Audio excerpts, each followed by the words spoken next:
I do have this question because I think that this is a little bit of a snappy response from a lot of people. In other words, it sort of lacks depth and thought. I'm not saying you're wrong. What I'm saying is when things go bad for a team, it's a little bit too Pavlovian, if you will, to just scream, fire the coach. Like we do that. We got a bad season? Fire the coach. Fire everybody. There's got to be more context and nuance to this conversation. Gabe Kapler is the reigning manager of the year, and Farhan Zaidi was called a genius every day of the week just last year, 9, 10, 11 months ago. Now, do I think they fell in love with their press clippings? Yes. Yes, I do. But are we to have the conversation already about firing these guys? I'm hearing that, for my taste, right, way too much.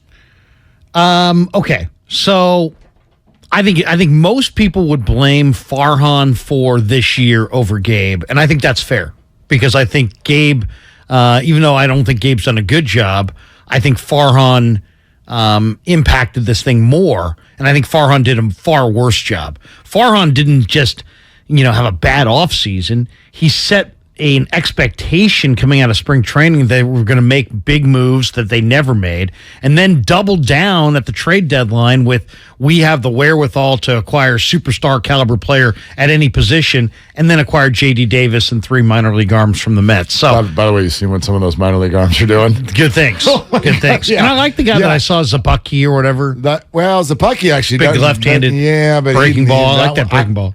I'm sort of wounded on Zappucki because when he was on the Mets, I was at that game earlier this year where the Giants scored like 48 runs in the first inning off of him. Right. And they just left him out there to die. I'm like, I can't get that memory out of my head with Zappucki.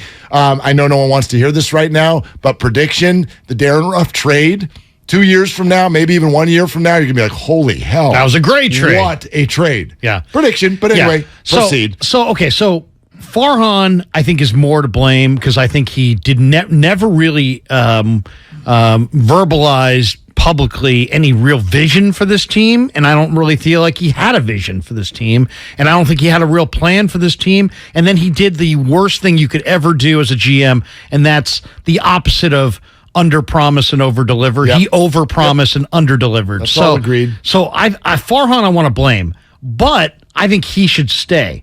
Kapler, I think, deserves blame, and I think he should go. And here's why.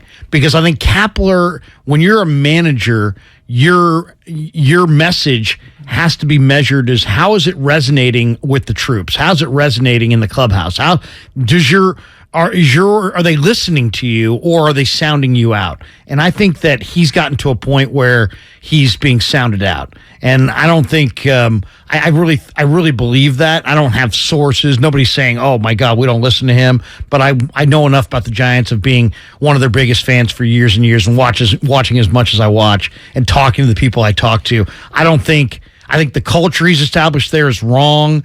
I think he's absolved the players of blame. I think he's sucked up to them publicly. I think he's lost the room. I don't think the same way Harbaugh lost the room at the end with the Niners.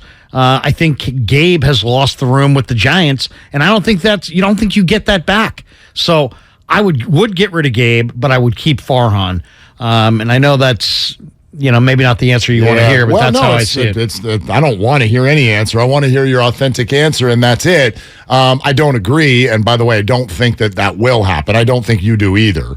I don't think either's going away. Yeah, I don't think either of them is going away. And here's actually where I would. But I do know the ownership's unhappy. Oh, no doubt. No, there's zero doubt in my mind that there is disappointment within the organization with the job that just about everybody has done, including some of the players. Like, I do think sometimes that's another snap reaction we have, which is when things don't go well, we immediately want to go to whoever's constructing a roster. And there are a bunch of players this year who played great baseball last year, and they didn't play good baseball this year. But who really underachieved this year that you didn't expect to take a backslide? Because all the veterans who had career years, I expected all of them to backslide, and they have. So I haven't really seen this much. Not this much. Did you expect Brandon Crawford to backslide this much? Did you expect Mike Yastrzemski and Lamont Wade to backslide this much? And furthermore, it's not even who and what their numbers are. What really got me this year was the way they played. They did not play what felt like a smart brand of baseball. I like, we've had conversations with Hunter Pence where he's like, baseball, to win in baseball, there are very like almost simple ways. If you've got some talent, and we can question that with the Giants, but hell, they did last year. If you've got some talent, if you make the plays you're supposed to make, catch the ball when it's hit to you, throw it to the right guy, run the bases with your mind open, Luis Gonzalez. Like, what are you doing out there? Right. There are so many times this year where you've watched Giants baseball and you're like, this is Little League. What are you guys doing out there? And so does that reflect on Gabe? Sure. But it also reflects on professional grown men who get paid to play baseball. Like, you guys are better than that.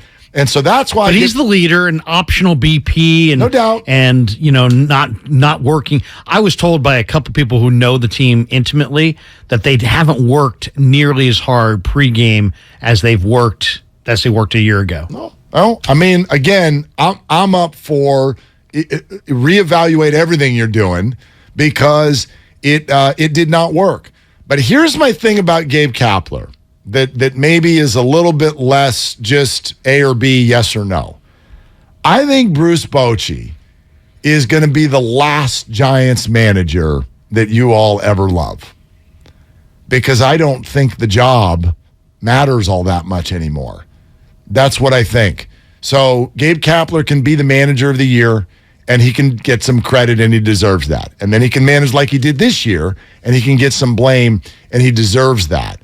But there are very, very few companies that when they are not performing, we fly right into the middle and blame that guy. We're talking about blaming management. Understand that Gabe isn't that, even though that's his name. So you're saying he's not really in control? He's not. What manager is? Joe Madden is fishing right now and he can't decide who to play and who not to play, who to pinch hit, not to pinch hit. He's got a piece of this. He definitely has a piece of this. But if you all, and I think you do with what you just said, like you're pointing this season more at Farhan, if you all believe that the Giants don't have great players, what the hell was Gabe supposed to do? And I felt this way a bunch of times when he made a pitching change. And you're like, well, he's going to that guy? Who do you want him to go to? There's no relievers. You can't have Duvall throw 4 innings. And even Duvall has been like, shaky sometimes. So what move is he supposed to make? I just want to see different faces. I don't want to see Dom Leone and Tyler Rogers in high leverage situations when they're failing consistently. Right, so who do you want to see? I want to see R.J. Dabovich. I want to see Cole Waits throwing 100 miles an hour. Which is not on Gabe. That's my point. That's not on Gabe. I don't know who that's on, really. He's not calling people up. Gabe's not watching Sacramento River Cats games. But he has no say in that. He's got no ability to say, Farhan, hey, look, I can't keep running these same guys out there. Get me some new guys. He's his voice in the room. Yeah. But maybe he is saying that. But he's not the voice in the room. So I guess my point is I think that Bruce Bochy's the last manager you're ever going to really love because he's the last manager in San Francisco that's really going to have sort of the cachet and the job that he had.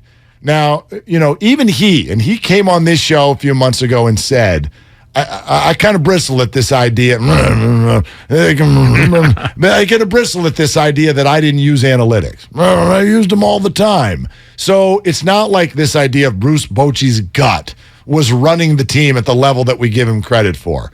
But I do think he was in charge.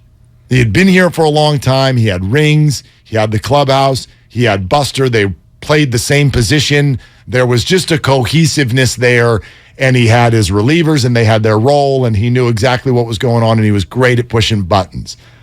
I don't think that exists in baseball anymore. So this idea of loving a manager for his feel, you're never going to get that again. Not in this team or any other. Do you think every manager in the big leagues is wed to analytics? Because that's what Gabe is. Gabe is wed to analytics. Each organization is a little bit more or less on that, but yes, to a degree, all. Give me the manager in baseball. Give me any team. Hell, I don't even know if I could name more than 5, which is part of the point. Give me the manager in baseball where you're like, man, that's the dude. And he just like commands the stadium when he walks out of the dugout. Who? Yeah, I mean, that is a difficult call. But I mean, I just think, okay, so like we've been watching the Giants every day. Is it smart to keep throwing Wade and Yaz at the top of the lineup? No. I don't even know. Do we even know if he's doing the lineup? I don't think he is. I mean, he's certainly not doing it by himself. This is not also Lee Harvey Oswald. He did not act alone. Yeah, but I mean, this is kind of the inherent problem. I think it's easy for the players to tune out the manager when the manager is clearly not the guy. When a manager's always thought of as being a middle manager type, but when you're truly a middle manager, when you have no control, that's when I think you start to, do this? Well, why should I even listen to you? Are you even the guy? I'd like to talk to the guy behind the curtain. Right. I'd like to talk to the actual guy instead of you. Yeah. Because you're obviously not the guy. Yeah. But I just don't believe in doing the same thing over and over and over and over again. I mean, I just feel like they do things to protect themselves. Tommy La Stella should have been DFA'd long ago. He's totally done. He's got nothing. But he's not going to be DFA'd because they've got another year on the contract. And he's got a good eye. Exactly. But Lamont Wade should not be hitting 1 or 2. He's hitting 170 or whatever. I'm going to agree with you on all that. And Yaz is, the idea that Farhan wants to bring Yaz back in 2023 after a 221 season last year, a 207 year this year. He's 34. He was a career minor leaguer. I mean, ultimately you could convince me for total regime change. But I agree with you that it's too knee-jerk for the total regime change, and I think I would stay with Farhan because I do, like you, see the depth starting to pile up in the farm system, and I see some good things happening there, and I think he has authored those good things through his lieutenants. But I think Gabe's lost the room, so I would definitely move on from Gabe.